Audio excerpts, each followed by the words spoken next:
കൊന്നിച്ചോ മിനസാൻ one പീസിന്റെ ചാപ്റ്ററുള്ള 1789 Malayalam manga എക്സ്പ്ലനേഷനിലേക്ക് എല്ലാവർക്കും സ്വാഗതം.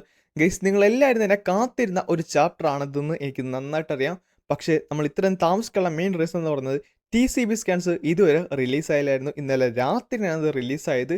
സോ ആ സ്കാൻസ് ആയിരിക്കും എനിക്ക് എക്സ്പ്ലെയിൻ ചെയ്യാൻ കുറച്ചുകൂടെ ഇഷ്ടം. ബിക്കോസ് അതാണ് കുറച്ചുകൂടെ ട്രസ്റ്റബിൾ ഉള്ള സ്കാൻസ്. ഇതിനു മുമ്പ് പറഞ്ഞാൽ വന്നത് അത് ഫാൻ ട്രാൻസ്ലേഷൻ ആയിരുന്നു. സോ അതിൻ്റെ ഡയലോഗ്സ് ബാക്കിയുള്ള കാര്യങ്ങൾ നമുക്ക് വിശ്വസിക്കാൻ പറ്റാത്തതുകൊണ്ടാണ് ഞാൻ അത് എക്സ്പ്ലെയിൻ ചെയ്യാതിരുന്നത്. പിന്നെ ഇന്നത്തെ ചാപ്റ്റർ ഒരു രക്ഷയില്ല, അടിപൊളിയാണ്. സോ ചാപ്റ്റർ ഇഷ്ടപ്പെട്ട് കഴിഞ്ഞാൽ ലൈക്ക് ചെയ്ത് ഷെയർ ചെയ്ത് സപ്പോർട്ട് ചെയ്യാൻ മറക്കണ്ട. അങ്ങനെ ഈ ചാപ്റ്ററിന്റെ കവർ പേജിനകത്ത് നമ്മുടെ രാമി 3 കുരങ്ങന്മാരെ വഴക്ക് പറയുവാണ്. ആ 3 കുരങ്ങന്മാര് റെപ്രസെന്റ് ചെയ്യുന്നത് നമ്മുടെ സോറോനെ, സാഞ്ചിനെ, അതേപോലെ തന്നെ നമ്മുടെ ലൂഫിനെയാണ്. അങ്ങനെ എപ്പിസോഡ് തുടങ്ങാൻ നേരത്ത് തന്നെ നമ്മുടെ ലൂഫി ആകെപ്പാടെ ചോരയൊക്കെ ഛർദ്ദിച്ച് അവിടെ ഇങ്ങനെ നിൽക്കുവാണ്. ഇതേ സമയം നമ്മുടെ ഇമോടെ അവനെയും കൊണ്ട് നേരെ ഒരു മരത്തിന്റെ നേരെ ചെന്ന് നമ്മുടെ ലൂഫിനെ ആ മരത്തിലേക്ക് കുത്തി കയറ്റി വെച്ചു. പെട്ടെന്നാണ് ഉസോപ്പ് ഞെട്ടിയത്. അല്ല ഉസോപ്പ്, എന്തു പറ്റിയെന്ന് നാമി ചോദിക്കുകയും ചെയ്യും. അല്ല, അത് ലൂഫിയാണ്, അവന് കുഴപ്പമൊന്നും ഉണ്ടാകത്തില്ലായിരിക്കുമല്ലോ. പെട്ടെന്ന് ഒരു ഒമ്നോസുള്ള ഫീലിംഗ്. അല്ല, അവനെന്നാ പറ്റാണ്, അവന് കുഴപ്പമൊന്നുമില്ല. നാമി, നീ ഒരു കാര്യം മറക്കണ്ട, ഈ ലാർജ് ജയന്റിനെയാണ് അവൻ ഡിഫീറ്റ് ചെയ്തത്. അതുകൊണ്ട് നമ്മൾ ഒട്ടും തന്നെ ആരെ ഡിഫീറ്റ് ചെയ്യുന്നത് ഫിഷ്മാൻ, നീ എന്താണ് പറയുന്നത് പറഞ്ഞ് ലോക്കി അവിടെ കിടന്ന് ദേഷ്യപ്പെടുകയും ചെയ്യും. അല്ല, ഞാൻ പറഞ്ഞു വന്നത് ലൂഫിയുടെ ഹാക്ക് ചെയ്താലും നന്നായിട്ട് തന്നെ വീക്കണായിട്ടുണ്ട്. ഇതേ സമയത്ത് നമ്മുടെ ഫ്രാങ്കി പറയുകയും ചെയ്യും. അല്ല, അവൾ കംപ്ലീറ്റ്ലി പുറത്തു വന്നിട്ടുണ്ട്. പ്രിൻസസ് ഷ്യൂറി കേൾക്കാൻ പറ്റുന്നുണ്ടോ? നമ്മൾ എത്ര പെട്ടെന്ന് തന്നെ അവൾ വാം ചെയ്യാൻ പാടില്ല. കുഴപ്പമില്ല, എനിക്ക് ബോഡി ഹിറ്റ് ഇല്ലാത്തതുകൊണ്ട്. അല്ല, പറ, അന്ന് എന്താണ് സംഭവിച്ചത്? അന്ന് എന്തിനാണ്? അത് നീയല്ലല്ലോ, പറ പ്രിൻസസ് ഷ്യൂറി. ഇതേ സമയം അവൾ ബോധമില്ലാത്ത കിടക്കുവാണ്. ഇതേ സമയത്ത് ആ ഒരു സ്ക്യൂറിൽ അവിടേക്ക് വരുന്നുണ്ട്. അതേപോലെ ഉസപ്പം ഒരു അറ്റാക്കിന് വേണ്ടി പ്രിപ്പയർ ആയിട്ട് നിൽക്കുവാണ്. മാറുന്നേക്ക്, ഒരാളടുത്തേക്ക് വന്നു പോലെ ബ്രോ, പറയുന്നേക്ക്, എന്തെങ്കിലും പറ്റിക്കഴിഞ്ഞാൽ പിന്നെ പറഞ്ഞിട്ട്. ഇതേ സമയത്ത് ദൂരത്ത് നിന്ന് ഒരു വള്ളം അവിടേക്ക് വരുന്നുണ്ടായിരുന്നു. അത് നമ്മുടെ ഹജറുദ്ദീനും ഗർഡുമായിരുന്നു. അവർ വളരെയധികം വേഗത്തിലായിരുന്നു. ആൻഡ് ആ വേഗത്തിൽ വന്നത് നമ്മുടെ ലോക്കി കണ്ട് ഞെട്ടുകയും ചെയ്തു.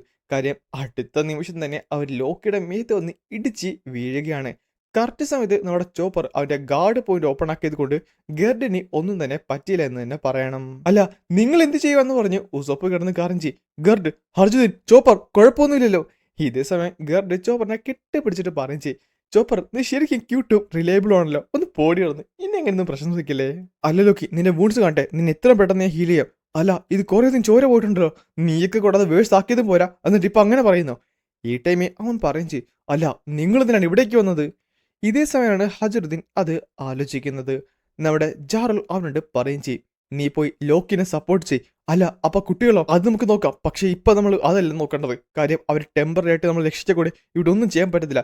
എൽബഫ് എങ്ങാനും അവരുടെ കീഴിലായി കഴിഞ്ഞാൽ പിന്നെ പറഞ്ഞിട്ട് എന്ത് കാര്യം? അതുകൊണ്ട് അങ്ങോട്ട് ചെല്ലാൻ നോക്ക്. കണ്ടിട്ട് അവൻ ഒട്ടും തന്നെ നിസ്സാരമായൊരു കാര്യമല്ല.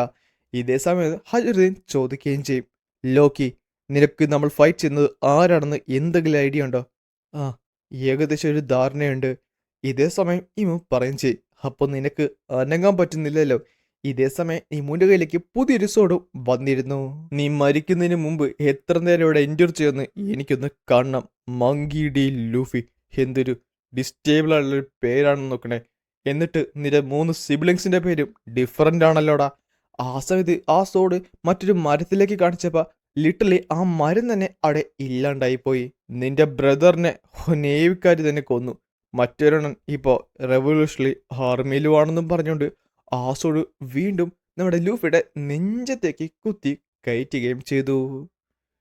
3 ബോധമില്ലാത്ത സിബ്ലിങ്സുകൾ. ഈ സമയത്ത് ലൂഫിക്ക് ഒന്നും തന്നെ ചെയ്യാൻ പറ്റുന്നില്ലായിരുന്നു.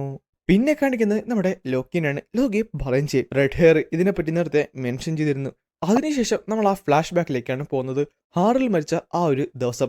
ഈ ഒരു എബിലിറ്റി കൊണ്ട് എൻ്റെ അച്ഛനെ കൊന്ന എല്ലാവരോടും ഞാൻ പ്രതികാരം വീട്ടിരിക്കും. ലോക്കി, ഞാൻ പറയുന്നേക്ക്, നിനക്ക് ദേഷ്യമുണ്ടെന്നറിയാം, പക്ഷെ നീ ഇപ്പം അങ്ങനെ ചെയ്യാൻ പാടില്ല. റെഡ് ഹെയർ, നീ എന്താണ് ഈ പറയുന്നത്? എൻ്റെ അച്ഛനോട് അങ്ങനെ ചെയ്തവരോട് ഞാൻ പ്രതികാരം ചെയ്യണമെന്നാണ് നീ പറഞ്ഞു പറയുന്നത്. നീ എന്താണ് ഈ പറഞ്ഞത്? ഞാൻ പറഞ്ഞത് പ്രതികാരം ചെയ്യണമെന്നല്ല. ഹാർഡ് എൻ്റെ നല്ല സുഹൃത്താണ്.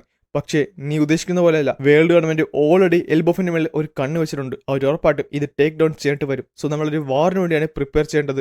വാറോ? വേൾഡ് ഗവൺമെന്റ് ആട്ടാ. എന്തിനി? ഇതൊരു പേഴ്സണൽ ആയുള്ള കാര്യം മാത്രമാണ്. എൻ്റെ അച്ഛനെ കൊന്നവനെ എനിക്ക് ഉറപ്പായിട്ടും കണ്ടെത്തി കൊല്ലണം. ആണോ? എങ്കിൽ അതാരാണ്? ആ വേൾഡ് ഗവൺമെന്റിലെ നായകൾ തന്നെ. പിന്നെ ആരാണ്? എങ്കിൽ തെറ്റി. നിന്റെ അച്ഛനെ കൊന്ന, ഹാളിനെ കൊന്നവൻ the king of the world ആണ്. ഷാങ്ക്സ്, നീ എന്താണ് ഈ പറയുന്നത്? കിങ് ഓഫ് ദി വേൾഡോ? അത് നീ വേൾഡ് ഗവൺമെന്റ് ഒരു സോൾ അല്ല, റൂളർ അല്ലല്ലോ. നിങ്ങൾ എന്നെ വിശ്വസിച്ചില്ലെങ്കിൽ ഒരു കുഴപ്പമില്ല, പക്ഷേ അത് കിങ് ഓഫ് ദി വേൾഡ് തന്നെയാണ്. കിങ് ഓഫ് ദി വേൾഡ് അങ്ങനെ എടുത്തിട്ടുണ്ടെങ്കിൽ കാര്യങ്ങൾ എളുപ്പമായില്ലേ? ഞാൻ ഹോളി ലാൻഡിലേക്ക് ചെന്ന് അവനങ്ങോട്ട് കൊന്നു കളഞ്ഞാൽ പോരെ? നീ വിചാരിക്കുന്ന പോലെ അത്ര എളുപ്പമല്ല ലോക്കി. ഹോളി ലാൻഡിലെ പവർ എന്ന് പറയുന്നത് ഇമ്മെഷറബിൾ ആണ്. നീ അവിടേക്ക് ചെന്നാൽ തന്നെ നിനക്ക് അവിടെ എത്താൻ പറ്റുന്നു ഒരു ഉറപ്പുമില്ല. ഒരേ ഒരാൾ മാത്രമാണ് ഇതിനു മുമ്പ് അവിടേക്ക് എത്തിയിട്ടുള്ളത്. ആൻഡ് അത് നമ്മുടെ റോക്സ് ഡി സെബക്കായിരുന്നു. അത് ലോക്കിക്ക് അറിയാമായിരുന്നു. സോ നമ്മളിപ്പോൾ ഫൈറ്റ് റഷ് ചെയ്യേണ്ട ഒരു കാര്യമില്ല. ഒന്ന് മിണ്ടാതിരടാ. നീ എന്തായാലും എനിക്ക് ഓർഡേഴ്സ് തരേണ്ട കാര്യമൊന്നുമില്ല. ഞാൻ എനിക്ക് ഇഷ്ടമുള്ള പോലെ ചെയ്യുന്നു പറഞ്ഞ് ലോക്കി തിരിഞ്ഞ് പോവുകയും ചെയ്യും. ഈ സമയത്ത് നമ്മുടെ ജാറിൽ പറയുന്നുണ്ട് ലോക്കിയുടെ മണ്ടത്തരങ്ങളൊന്നും കാണിക്കലെന്ന്. അതിനുശേഷം കുറച്ച് വർഷങ്ങൾക്ക് മുമ്പ് ഞാൻ അവനെ തേടിപ്പോയി, പക്ഷേ അവൻ്റെ അടുത്ത് പോലും എനിക്ക് എത്താൻ സാധിച്ചിട്ടില്ല. ഇപ്പോൾ കിങ് ഓഫ് ദി വേൾഡ് യഥാർത്ഥത്തിൽ ഇവിടേക്ക് വന്നിട്ടുണ്ടെങ്കിൽ ഇത് ശരിക്കും ഒരു പെർഫെക്റ്റ് ചാൻസ് തന്നെയാണ്. ആ ടൈമിലാണ് ഹജറുദ്ദീൻ പറഞ്ഞത്, നീ ശരിക്കും ഒറ്റ മൈൻഡാണല്ല. എന്ത്? പക്ഷെ കുഴപ്പമില്ല, ഈ കാര്യത്തിൽ എനിക്കൊരു ഒബ്ജക്ഷനും ഇല്ല. അവൻ ഉറപ്പായിട്ടും നമ്മുടെ അച്ഛൻ്റെ എനിമി ആയിരിക്കും. അതുകൊണ്ട് അവൻ നമ്മൾ കൊന്നു കളഞ്ഞിരിക്കും. ഇത് സത്യം പറഞ്ഞാൽ ഒരു അൺറിയൽ ഉള്ള കോൺവെർസേഷൻ ആണല്ലേ, കിങ് ഓഫ് ദി വേൾഡ്. അപ്പോൾ ഈ 5 വേൾഡേഴ്സ് അവരുടെ റോൾ എന്താണ്? ഇതേ സമയം ആ ഒരു സ്കൂളിൽ എവിടേക്ക് വരുന്നുണ്ടെങ്കിൽ ബ്രോക്ക് അവിടെ കിടന്ന് ദേഷ്യപ്പെട്ടുകൊണ്ടിരിക്കുകയാണ്. നീ അടുത്തേക്ക് വല്ലേ, ദൂരെ പോകുന്നൊക്കെ പറഞ്ഞിട്ടുണ്ട്. ഈ സമയത്ത് സ്കൂളിൽ സംസാരിക്കാൻ നേരത്ത് അത് നമ്മുടെ ചോപ്പർ ട്രാൻസ്ലേറ്റ് ചെയ്ത് കൊടുക്കുകയും ചെയ്യും. അവളെ ഡേഞ്ചറസ് ആയതുകൊണ്ടാണ് അവളെ ഫ്രോസ് ചെയ്തതെന്ന്. എന്ത്? അപ്പൊ നീയാണല്ലേ ഇവളെ ഫ്രോസ് ചെയ്തത്? അവൾ ഡേഞ്ചറസ് ആയിരിക്കും, പക്ഷേ അത് അവളുടെ തെറ്റുകൊണ്ടല്ല, അവളെ ഒരു കൺട്രോൾ ചെയ്യുന്നതുകൊണ്ടാണ്. ഈ കൊച്ച് ഇവളെന്റെ മകളെ പോലെയാണ്.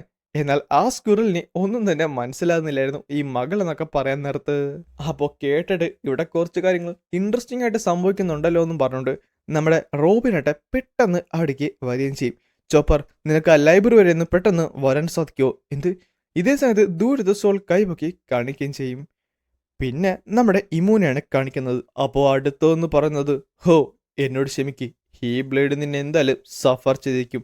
എന്നാൽ നിനക്ക് കിട്ടിയ മൂന്നാമത്തെ ബ്ലേഡ് എന്ന് പറയുന്നത് സിം ടഗനാണെന്ന് പറഞ്ഞ് ഒരു ആക്സ് നമ്മുടെ ഇമു പുറത്തേക്ക് എടുത്തിരുന്നു.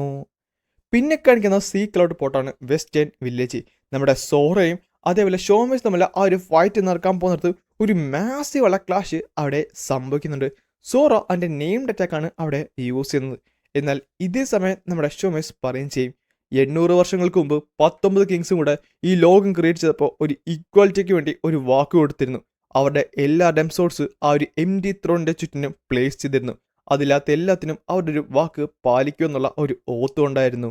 തോ, ബോ, നെമസിസ്, ലോങ്കിസ്റ്റങ്സ്, സ്റ്റിഗ്മ, മുറമസ, അങ്ങനെ 19 വേൾഡ് വെപ്പൺസ് അവിടെ തന്നെയുണ്ട്. ഇതേ സമയം ഷോമേഴ്സിന്റെ പവർ കാരണം സോറ ബാക്കിലേക്ക് തെറിച്ച് പോവുകയും ചെയ്യും. ആൻഡ് ഇപ്പോൾ ദ ഗ്രേറ്റ് വൺ ഓമൻ യൂസ് ചെയ്ത് ഞങ്ങളെ റിവൈവ് ചെയ്തപ്പോൾ ഞങ്ങൾക്ക് അതിൽ നിന്ന് 10 എണ്ണത്തിൻ്റെ ആക്സസ് ഉണ്ട്. ഞാൻ കള്ളം പറയുകയല്ല, ഇതിൻ്റെ പവേഴ്സ് ലെജൻസ് പോലെ തന്നെ പറഞ്ഞു വന്നിട്ടുള്ളതാണ്. സോ സോറോ, ഞാൻ പറയുന്നത് മനസ്സിലായോ? ഈ കാണുന്നത് ഈ ലോകത്തിന് തന്നെ ക്രിയേറ്റ് ചെയ്ത പവറാണ്. പിന്നെ കാണിക്കുന്നത് ഷോമേഴ്സിൻ്റെ കൈ ഒരു മാസീവ് ഉള്ള സോഡ് ഇരിക്കുന്നതാണ്. ആ സോഡായിരുന്നു നമ്മുടെ ഹൗസ് ഓഫ് ഷെപ്പേലിനുള്ളിൽ കടന്നു വന്ന ഗ്രാം എന്ന് പറയുന്ന സോഡ്. ഇതേ സമയം കിലിംഗത്തിൻ്റെ കൈ ഒരു സ്പിയറും വരും. അത് ഹൗസ് ഓഫ് റൊമിയോസിയിലുള്ള ലോങ്കിനസ് എന്ന് പറയുന്ന സ്പിയറാണ്. പെട്ടെന്നാണ് നമ്മുടെ ഇമു ആ ഒരു ആക്സ് യൂസ് ചെയ്ത് ഒരു അറ്റാക്ക് ഇട്ട് പോയത്. നിന്റെ മരണം അതെന്തായാലും അടുത്ത ലോകത്തിന്റെ ഒരു അടിത്തറയായിരിക്കും എന്ന് പറഞ്ഞ് ലൂഫിനെ ആ ഒരു ആക്സ് കൊണ്ട് കൊല്ലാൻ പോയപ്പോഴാണ് നമ്മുടെ ഗബൻ പെട്ടെന്ന് അവിടേക്ക് വന്ന് ആ ഒരു അറ്റാക്ക് കംപ്ലീറ്റ്ലി അങ്ങോട്ട് ബ്ലോക്ക് ചെയ്തത്. ആൻഡ് ഇനി എന്ത് സംഭവിക്കണമെന്ന് അറിയണമെന്നുണ്ടെങ്കിൽ നമ്മൾ 2 ആഴ്ച വെയിറ്റ് ചെയ്യണം ഗൈസ്, ബിക്കോസ് അടുത്ത ആഴ്ച ബ്രേക്കാണ്.